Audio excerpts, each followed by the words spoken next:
আমরা জীবন দিব, তবুও বাংলাদেশের স্বাধীনতা সার্বভৌমত্ব কোথাও বিক্রি হতে দেব না। নাটোর থেকে বলেছেন ডক্টর শফিকুর রহমান। বিস্তারিত দেখুন স্টাফ রিপোর্টার শাহবুল আলমের প্রতিবেদনে। বাংলাদেশ জামায়াতে ইসলামীর আমির ডক্টর শফিকুর রহমান বলেন, আমরা যুবকদের মাধ্যমে দেশ গড়ার কারিগর তৈরি করব, সেই দিনের অপেক্ষায় আছি। এই দায়িত্ব পালনের জন্য জামায়াতের কর্মীরা আপনাদের পাশে রয়েছে। আমরা জীবন দিব, তবুও বাংলাদেশের স্বাধীনতার সার্বভৌমত্ব কোথাও বিক্রি হতে দেব না। আমরা বিদেশি বন্ধু চাই, প্রভু চাই না। আমরা সমমর্যাদার ভিত্তিতে সকলের সাথে বৈদেশিক সম্পর্ক রক্ষা করব। তিনি আরো বলেন, কারো লাল চোখের দিকে তাকাবো না এবং আমাদের দিকে কেউ লাল চোখে তাকাবে সেটাও বরদাস্ত করব না।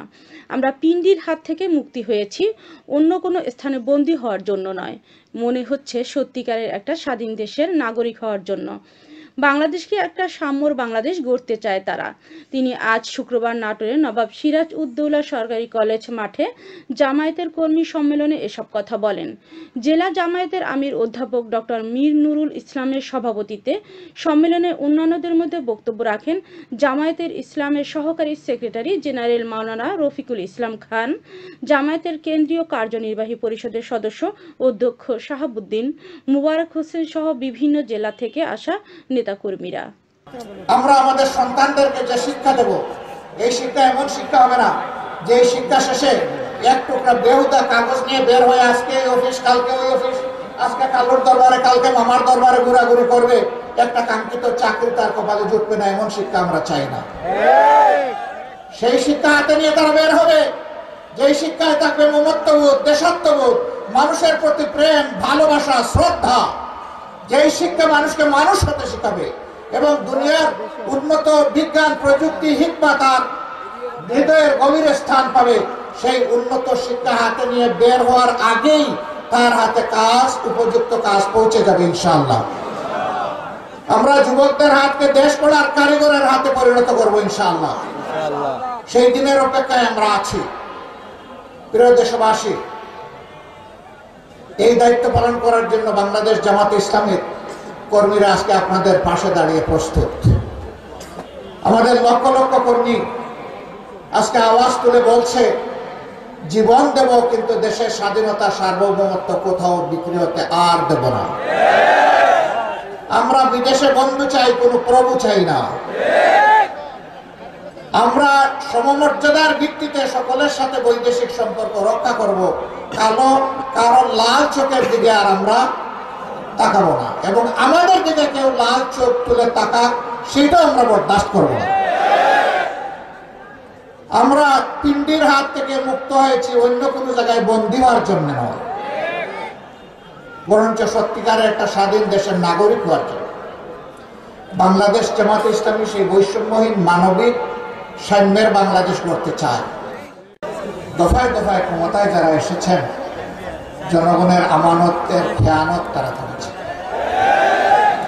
এই আমানতের মর্যাদা তারা রক্ষা করেননি। সেবকের কথা বলে ক্ষমতায় এসে তারা মালিক হয়ে বসেছিলেন। কম বেশি সবাই এই জাতিকে কষ্ট দিয়েছেন, জুলুম করেছে। সবচাইতে বেশি কষ্ট দিয়েছে গত 15.5 বছরের ফ্যাসিস্ট সরকার। তারা সবার গায়ে হাত দিয়েছে। আমাদের সেনাবাহিনী দিয়ে শুরু করেছে, আর আমাদের বুকের সন্তান, যুবক যুবতীদেরকে দিয়ে শেষ করেছে। হ্যাঁ, ক্ষমতায় আসার আগে 2006 সালের 28 অক্টোবর লগিবইটার তাণ্ডব চালিয়ে স্পষ্ট দিবালোকে নিরীহ মানুষগুলাকে হত্যা করে, ইমানদার মানুষগুলাকে হত্যা করে তাদের মৃত দেহের উপর দাঁড়িয়ে তারা নেচেছিল। তাদের রুচি কত নিম্ন পর্যায়ে এখান থেকে অনুমান করা যায়। এরপরে ক্ষমতায় আসার পর একটার পর একটা হত্যাকাণ্ড তারা সংগঠিত করেছে। সর্বশেষ 2024 সালের 5 আগস্ট, যেদিন তারা ক্ষমতা ছেড়ে দিশাহারা হয়ে পালালো, সেই দিন পর্যন্ত তারা গণহত্যা চালিয়ে হাজার হাজার মানুষকে খুন করেছে। আমাদের আহত এবং পঙ্গু সন্তানদের চিকিৎসার যথাযথ উদ্যোগ গ্রহণ করুন এবং নিশ্চিত করুন। আপনারা বলছেন, কিন্তু এখন পর্যন্ত দৃশ্যমান সেটা আমরা দেখছি না। দেশে হোক বিদেশে হোক, যেখানে যার জন্য উপযুক্ত তার চিকিৎসা নিশ্চিত করুন। আমরা সরকারের কাছে এরপরের দাবিটি আমরা জানিয়েছি যে আপনারা সংস্কার করে দেরি না করে একটা সুষ্ঠু নির্বাচন দিন। আশা করি তারা সেদিকে যাবে। আমরা এরপরে দাবি দিয়েছি বাজার মূল্য মানুষের নাগালের ভিতরে নিয়ে আসুন। এখনো আওয়ামী সিন্ডিকেট বিভিন্ন জায়গায় বসে আছে, তবে পুরোনো সিন্ডিকেটরা বলে ভাই আমাদের জমিদারি এখন নতুন জমিদারের হাতে চলে গেছে, এখন আমাদের হাতে আর এটা নাই। আমরা নতুন পুরাতন কোন সিন্ডিকেট দেখতে চাই না। মানুষের উপরে জুলুম বন্ধ করতেই হবে। সরকার যদি উদ্যোগ নেয় আমরা আমাদের সর্বশক্তি দিয়ে সরকারকে সাহায্য করবো ইনশাআল্লাহ। এদেশের মানুষ সাহায্য করবে ইনশাআল্লাহ। এরপরে আমরা দেশবাসীকে বলতে চাই পরিষ্কারভাবে, আমরা এমন একটা দেশ চাই আর যেখানে কোনো পক্ষ বিপক্ষ আর বিভাজন চাই না, টুকরা টুকরা জাতি চাই না। আমরা চাই ঐক্যবদ্ধ জাতি। এদেশে যারাই বসবাস করবেন, মুসলমান, হিন্দু, বৌদ্ধ, খ্রিস্টান, আমরা সবাই এদেশের গর্বিত নাগরিক। সকলের মর্যাদা এবং অধিকার সমান। আমরা আর মাইনরিটি মেজরিটি এই শব্দই শুনতে চাই না। এখন বিভিন্ন ধর্মীয় সম্প্রদায়ের লোকেরাও বলেছেন এই কথাগুলা বলে বলেই আমাদেরকে শোষণ করা হয়েছে, আমরাও চাই না। আমরা এখন সবাই এক, নারী পুরুষ নির্বিশেষে এই দেশকে আমরা গড়ে তুলবো ইনশাআল্লাহ। কেউ কেউ বলেন আগামী নির্বাচনে তারা অংশগ্রহণ করতে পারবে কিনা। নির্বাচন কার জন্য? নির্বাচন তাদের জন্য যারা মানুষকে সম্মান করে। নির্বাচন তাদের জন্য যারা দেশবাসীকে ভালোবাসে। নির্বাচন তাদের জন্য যাদের কাছে দেশের প্রতি ইঞ্চি জমি আমানত। এ বিশ্বাস আস্থা যাদের নয়, নির্বাচন তাদের কপালে নয়। এরা তিনটি নির্বাচন অবৈধভাবে ক্ষমতায় থাকার সময় কি তাণ্ডব চালিয়েছে আমরা কি ভুলে গিয়েছি?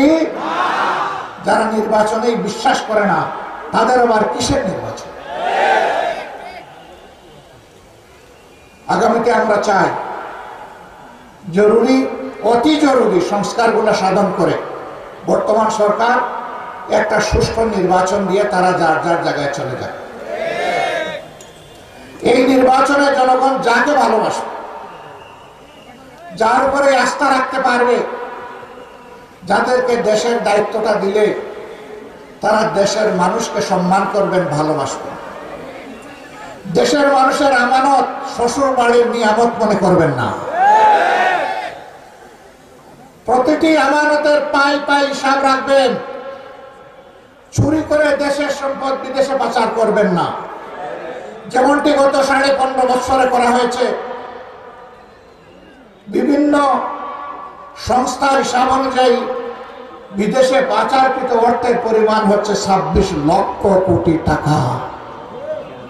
বাংলাদেশের বার্ষিক বাজেটের 5 গুণ।